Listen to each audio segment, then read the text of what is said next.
สบายดีทุกคนพาทุกคนมาชมบรรยากาศกลางไร่กลางสวนระหว่างการเดินทาง ทุกคนที่เคยได้ผ่านจุดนี้มาก่อนเห็นภาพนี่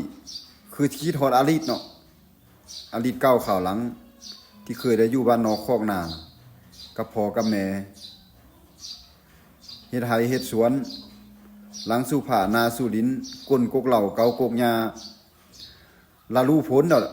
ผลตกปีเมอร์แล้วบรรลุทำการผลิตแล้วนี่ทุกคนนี่พ่อแม่ประชาชนเฮ็ดไร่สาลีเฮ็ดไร่มันสะคูอยู่เรียบตามสายทางหลายคนเห็นภาพนี้คือคิดฮอดอดีตคิดฮอดบ้านเกิดเมืองนอนถิ่นฐานบ้านเกิดของตนเองที่ตนเองเคยได้ผ่านจุดนี้มาก่อนแล้วเนาะทุกคน